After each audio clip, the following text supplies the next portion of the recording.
History doesn't always arrive with fireworks. Sometimes it signs a treaty. Sometimes it walks out of prison. Sometimes it crosses a bridge in silence while two superpowers pretend not to stare at each other. And sometimes it echoes long after the sound fades. This is Dravin's Den.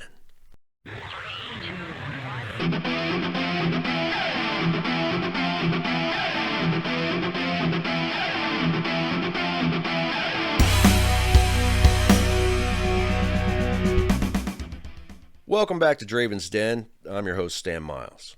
This weekend, I'm covering February 10 through February 13. Yes, that means today is Friday the 13th. Just stay away from hockey masks at all costs. I'll be talking about diplomacy, revolution, reckoning, invention, and moral complexity. But first, we close a chapter. The Family Thread, Part 4. This is the reckoning and the echo. There was no ceremony marking the end of the Oyster Wars. No joint apology drifting across the Potomac River. No marble monument carved in real time. What followed Berkeley Muse's death was quieter than the gunshot, far more permanent. Enforcement policies changed. Jurisdiction between Maryland and Virginia was clarified. Escalation gave way, slowly, to structured cooperation. Eventually, the Potomac River Fisheries Commission emerged as a regulatory compromise between the two states. Not perfect, not frictionless, but functional. The reckoning wasn't dramatic. It was administrative. And that's how history actually changes. Not with vengeance, with paperwork. Berkeley Muse did not intend to become a turning point. But turning points don't require intention. They require consequence. And the echo of that moment still lives today. In water right disputes, fishing quotas, land management battles, tribal sovereignty conversations, and resource conflicts across the country. Who decides? Who enforces? And what happens when enforcement outruns understanding? The river kept flowing. Eventually, the law caught up. That was the reckoning. That was the echo. Mr. Muse's story will forever be immortalized by more than what I've covered here. He'll be remembered not only by books and family stories, but also in song, beautifully done by Calico Jack and Janie McNeely, titled Ballad of Berkeley Muse. You can find it out there on YouTube. Before we move forward, I want to say something directly. History lives in two places. In archives, newspapers, military records, court transcripts, and in families. Stories told around the tables. Memories carried by grandchildren. Details preserved because someone refused to forget. Both matter. Family memory holds lived truth. Historical record holds documented context. When those two meet, they don't compete. They inform each other. If I ever present something that differs from a family version of events, that is not dismissal. It is responsibility. And if new documentation surfaces, it deserves space. This show isn't about being right. It's about being careful. Because when we tell real stories about real people, precision is respect. If your family carries a story tied to any of the dates we cover, write to us. dravinsden@gmail.com. Your history matters. Now, on to February 10. Do you remember the 2015 film Bridge of Spies, starring Tom Hanks? I do. It was a really good flick. That wasn't just a nifty story.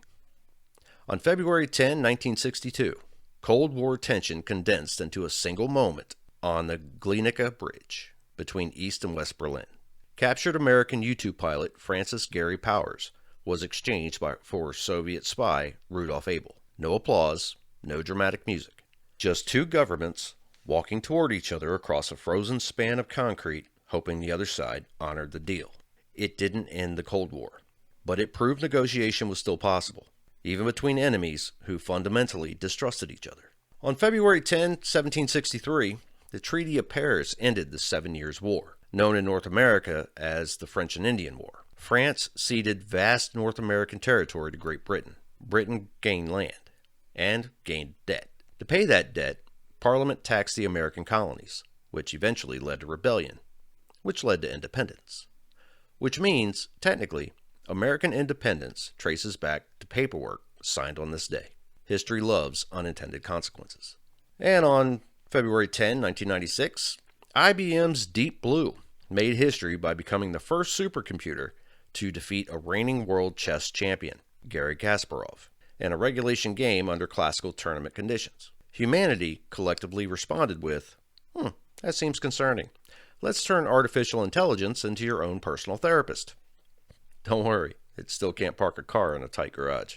February 10, 1984, the Wagala Massacre began in Kenya, one of the deadliest instances of ethnic violence in the nation's history. For years, it remained largely unacknowledged. Some tragedies wait for documentation. Some wait for courage. Some wait for justice. And we roll into February 11th. In 1990, Nelson Mandela was released after 27 years in prison. Or did he die? He walked out not calling for vengeance, but reconciliation. That decision shaped South Africa's transition away from apartheid.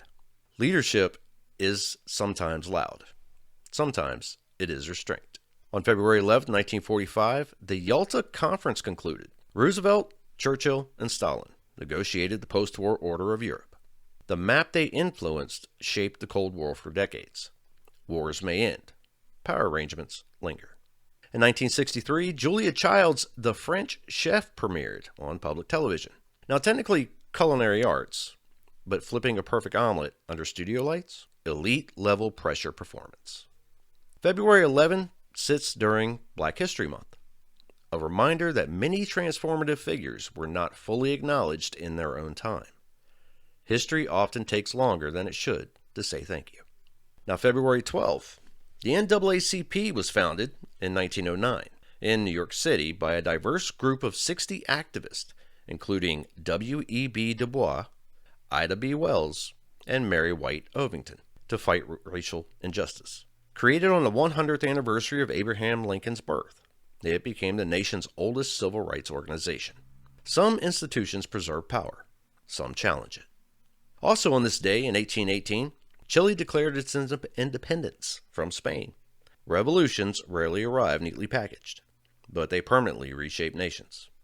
And on February 12, 1862, following the capture of Fort Henry, Ulysses S. Grant moved approximately 15,000 Union troops 12 miles overland to invest Fort Donelson, Tennessee.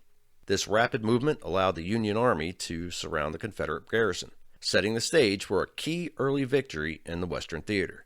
Grant demanded unconditional surrender. It earned him national recognition. After the victory at Fort Donelson, he earned the famous nickname, Unconditional Surrender Grant. In 1999, several notable events occurred in the world of sports, most famously the retirement of NBA star Mark Price and country music legend Garth Brooks signing a professional baseball contract. 1809, the shared birthday of Abraham Lincoln and Charles Darwin. It's one of history's most striking coincidences. The great emancipator and the father of evolution were born on the exact same day. While Abraham Lincoln was born in a log cabin in Kentucky, Charles Darwin entered the world in a merchant's home in Shrewsbury, England. Both men would go on to fundamentally reshape how humanity perceives social equality and biological origins. One reshaped American democracy. The other reshaped human self-understanding. Same day, different continents, maximum impact. Now, February 13, 1689, William III and Mary II were officially proclaimed joint monarchs of England, Scotland, and Ireland. This historic event took place at Whitehall Palace during the ceremony in the banqueting house. This was the first and only time in English history that two monarchs reigned with equal status and power. While Mary was the daughter of the deposed James II, William insisted on ruling as king in his own right rather than just as a prince consort, a constitutional turning point limiting absolute monarchy. Checks and balances, beta version. On February 13, 1945, the bombing of Dresden begins. British and American forces launched a massive 3-day aerial bombardment of Dresden, Germany, creating a devastating firestorm that leveled the city and killed an estimated of 25,000 people. February 13, 1923, formation of the New York Renaissance.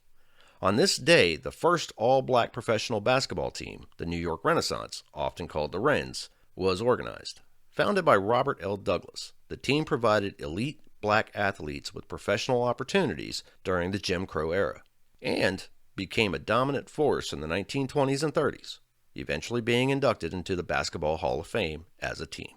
In 1935, a jury in Flemington, New Jersey, convicted Bruno Richard Hauptmann of first-degree murder for the kidnapping and death of Charles Lindbergh, Jr. The trial, often called the trial of the century, concluded with a death sentence after a 5-week proceeding. One of the earliest media-saturated trials in American history. Modern true crime has its roots there. Coming soon, we step into a story that is not just historical, it is generational. I'll be joined by musician and songwriter Mandy Curo, enrolled member of the Borona Band of Mission Indians, with heritage from the Creek Nation of Muskogee, the Yaqui people, and the Kumeyaay. Raised on the reservation, rooted in community and language, Mandy embodies the practice of thinking as a people rather than an individual. Her Kerr clan, cousin of the burrowing owl, has long served the community through music. Songwriting isn't a hobby, it's inheritance. Formerly working with the Berkeley Museum and Cultural Center, served on tribal committees, and contributed to language preservation, studying and translating the Northern Ipai language alongside her fluent father.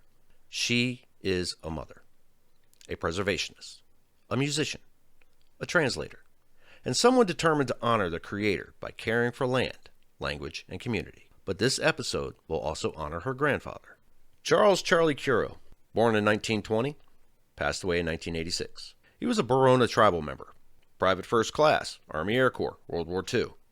Born on the Capitan Grande Reservation during the federal boarding school era, Charley was taken to the Sherman Institute as a child, without choice.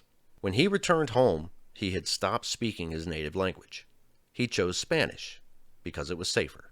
At 12 years old, his community was displaced when the Capitan Grande Reservation was flooded for the El Capitan Dam project. Families were compensated and pooled their money to purchase what is now Borona, choosing unity over fragmentation. Later he enlisted. He trained at Fort Rosecrans, served in the Pacific, flew as a radio operator alongside his brothers. He experienced discrimination even while in uniform. He served aboard aircraft photographing Hiroshima and Nagasaki after the bombings, later recalling that from the sky they only saw darkness. He received the American Campaign Medal, Asiatic Pacific Campaign Medal, Good Conduct Medal, and World War II Victory Medal. He returned home, married his wife Edith, raised 5 children, played music, sang in multiple languages, worked the cattle, competed in rodeos, painted in his later years. And when he passed, he was honored properly. They sang, because service in that family has always included music. His story sits at the intersection of federal policy, displacement, war service, resilience, and cultural continuity. And we will explore it carefully. Across February 10 through 13, we see the same pattern repeating. Treaties signed, prison doors opened, institutions founded, borders redrawn, cities destroyed, communities rebuilt. Power shifts, responsibility follows. Consequences linger. History is not a highlight reel. It is a ledger. Every generation adds an entry. That's why we verify. That's why we listen. That's why we tell it carefully. This has been Dravinsden. I'm your host, Stan Miles, and I hope to catch you listening next time. Have a good weekend.